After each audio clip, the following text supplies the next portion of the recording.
Assalamualaikum warahmatullahi wabarakatuh. Perkenalkan, nama saya Muhammad Tori Alfarizi. Saya di sini akan menjelaskan tentang komunikasi antar pribadi. Apa itu komunikasi antar pribadi? Komunikasi antar pribadi merupakan sebuah pertukaran ide, informasi, pendapat, serta perasaan yang terkait dengan peristiwa peristiwa pribadi, sosial, organisasi, keluarga, nasional, serta internasional pada dua insan yang berada di lokasi yang sama. Ibaratnya kita mengobrol dengan orang, berbagi ide, berbagi cerita, atau tentang berbagi perasaan apa yang mau kita sampaikan. Sedangkan menurut para ahli, yang pertama Joseph De Vita. Joseph De Vita mengartikan komunikasi interpersonal atau komunikasi antar pribadi adalah sebagai proses pengiriman serta penerimaan pesan pada dua orang maupun kelompok kecil orang yang memberikan efek umpan balik. Yang diartikan efek umpan balik adalah yang pendengar memberikan memberikan komentar atau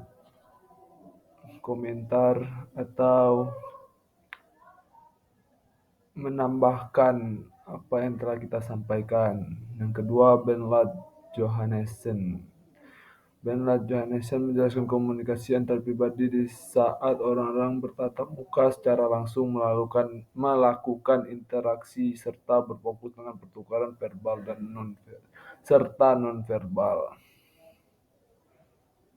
Proses komunikasi antar pribadi. Yang pertama, pengirim dan penerima pesan. Dalam komunikasi interpersonal ada dua orang atau lebih yang berkomunikasi. Salah satu orang mengirim pesan sementara orang yang lain menerima dan menerjemahkan pesan.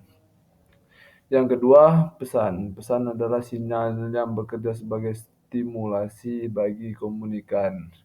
Pesan bisa berbentuk suara, bau, rasa, visual, dan kombinasinya. Pesan bisa dilakukan secara terencana, tidak sengaja, dan asal bicara. Pada komunikasi interpersonal atau antar pribadi, dapat mengirim dan menerima pesan yang bisa diekspresikan secara verbal dan nonverbal. Pesan nonverbal bisa berupa gestur tangan, gerak mulut, dan mata.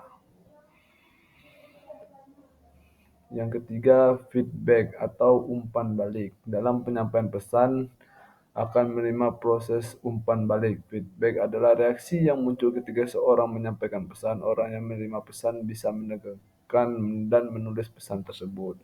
Yang keempat, kalimat pembuka. Kalimat pembuka ini berisi kumpulan informasi yang diberikan sebagai pengantar sebelum informasi utama.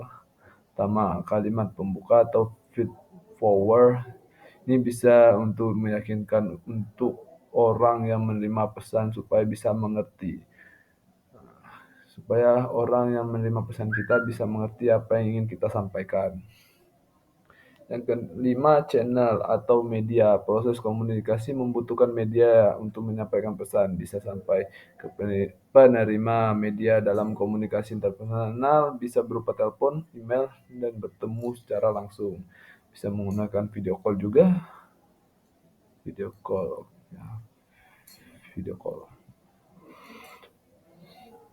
Proses komunikasi yang terakhir adalah noise atau hambatan. Dalam komunikasi interpersonal ada hambatan yang bisa mengganggu. Hambatan ini bisa menghalangi penerima pesan memproses informasi. Orang yang menerima pesan bisa salah paham. Contoh hambatan dalam komunikasi interpersonal misalnya mati listrik yang menyebabkan saluran komunikasi bisa terhambat. Tujuan komunikasi antar pribadi. Yang pertama, mempengaruhi sikap dan perilaku orang lain. Selanjutnya, membantu orang lain. Yang selanjutnya, bertukar pikiran, memecahkan masalah, menyampaikan informasi, membina hubungan mengenai diri sendiri dan orang lain, berbagi pengalaman, menumbuhkan motivasi, melakukan kerjasama.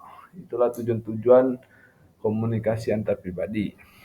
Selanjutnya, pentingnya komunikasi antar pribadi. Komunikasi antar pribadi berperan untuk saling mengubah dan mengembangkan perubahan tersebut melalui interaksi dalam komunikasi, saling memberi inspirasi, semangat, dan dorongan sehingga mempengaruhi pemikiran, perasaan, dan sikap seseorang sesuai dengan topik yang dikaji bersama. Itulah pentingnya komunikasi antar pribadi. Contoh komunikasi antar pribadi. Terjadinya percakapan antara dua orang yang belum mengenal saat berada di transportasi umum. Percakapan tersebut jadi spontan. Yang kedua, seorang kakak melakukan perbincangan dengan orang tuanya untuk mengatasi nilai rapotnya yang menurun.